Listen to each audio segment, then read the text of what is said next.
师傅你好。师傅，你能告诉我这儿的负责人他们都在哪儿办公吗？干什么呀？我是来报道的。报道？啊。你没走错地方吧？我应该没走错吧？这不是建筑公司吗？建筑公司在那楼，你自己去吧。啊，谢谢。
有人吗？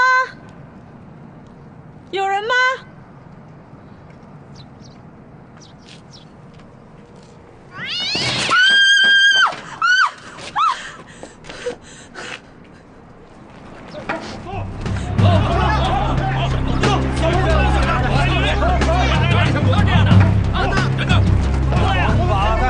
怎么一个人没有啊？没人。都来了好几次了，还没有人。哎，你看，还冒热气呢。走，快些！往日子杀了他！办公室肯定有人，走！走！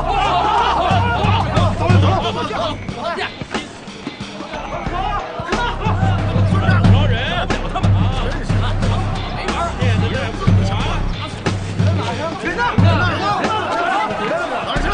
打车，饶不了他！出来！人呢？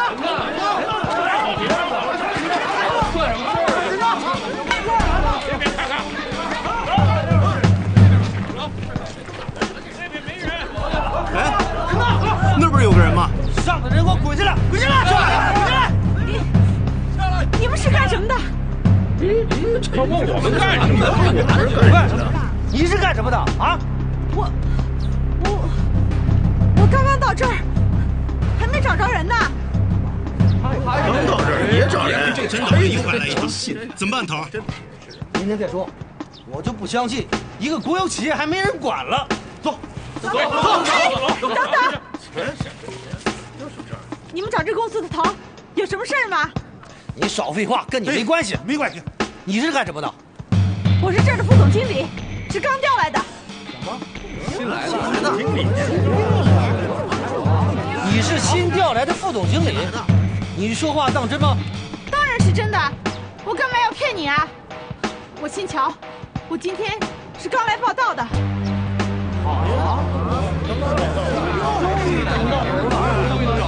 伙计们，咱们今天可算没白来啊！没白来。走，走去算账。走去。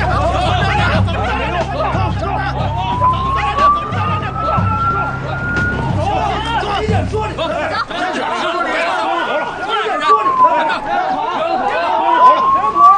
找他算账去。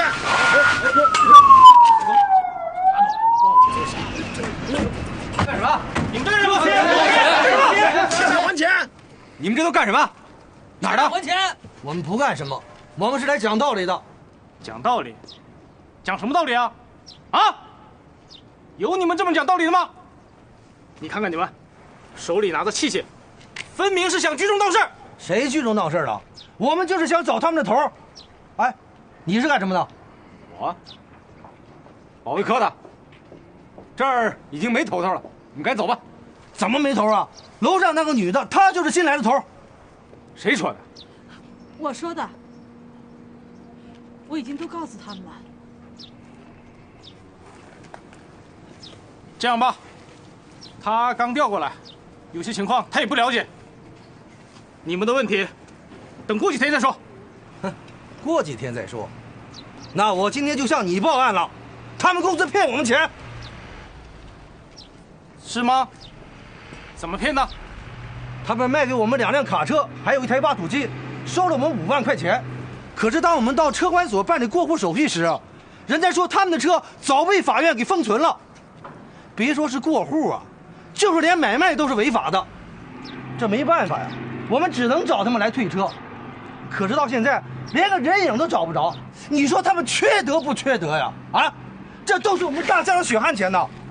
对，是。那你们买的时候怎么不弄清楚啊？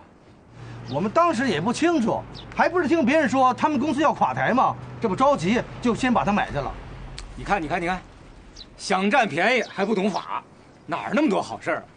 这你们一个月买一个月卖，这都是自愿的，你们来闹什么？那他们也不能总是躲着我们吧，总得给我们个说法吧？你说的这些都是真的吗？绝对是真的。你要不信，你问看吧。对，那好，如果你们说的都是真的的话，我还要找你们呢。你们不想想看啊，2台卡车，1台挖土机，才卖你们5万块钱，哪有这么便宜的事情啊？我告诉你们啊，就算是一堆废铜烂铁，也不是这个价钱呀。对啊，哎，那2台卡车还有挖土机呢，都在我们手上，还能不能用？用倒是能用，可是这车过不了户，我们用着心里也不踏实啊。嗨，是呀，能用就行，过不过户有什么关系啊？啊？你们要实在不放心，这样，你们啊，跟公司再签个合同，就算是公司租给你们的，这样你们设备也有了，手续也全了，怎么样？哎，我说你也不是这个公司的人，你说话算数吗？当然算数了，不光刚才说的话算数，我下面说的话也算数。但是你们必须把那些东西都给我保管好了，少则3个月，多则半年。到时候啊，我会用当时的交易价把所有东西都给交换回来，但是条件必须给我保管好了。记着啊，绝不能损坏。到时候啊，我们找专门的人来鉴定，听清楚了？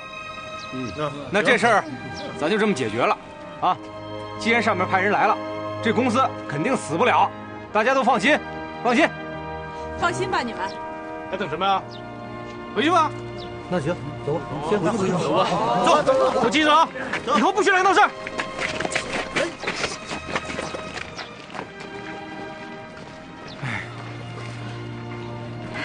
周鑫，你来了，太好了。哎，你还不认识呢吧？我给你介绍一下，老方，原来咱们煤矿公安处的，现在调这边了，整管你们这片。我叫方震。啊，你好，刚才的事儿啊，多亏了你，谢谢啊。嗨，谢啥呀？我跟你说，乔元，你肯定不认识我，可是我对你印象太深了。当时在矿上的时候，经常看见你。你的父亲乔书记，那老爷子为人没得说。谢谢啊。啊，有方大哥在这儿，以后我这心里啊就踏实多了。没问题，一句话的事，如果将来再有什么意外发生，我随叫随到。哎，我来之前听说一些这个公司的情况，说这的领导他们都不在了。要说领导啊，其实还有一个。谁呀？哎，老姚，姚厂长，来一下。啊，他就是厂长啊？对呀，他就是你们建筑公司玉质建分厂的厂长，是党委的委员，也算是领导成员的一员吧。哦，老姚，我给你介绍一下啊，这是你们公司新派来的一个副总，姓乔。你好，我叫乔媛。你好，对不起，刚才我真的是不知道。哦，没关系的。刚才，我也不知道您就是姚厂长，我还以为您是守门房的呢。这话说的没错，我确实是守门房，没办法呀，剩下的破烂儿也不多了，但毕竟是财产呢，守一天算一天嘛。这下好了，市里总算派人来了，以后你得多帮帮乔总了。尽力而为吧，以后全指望乔总你了。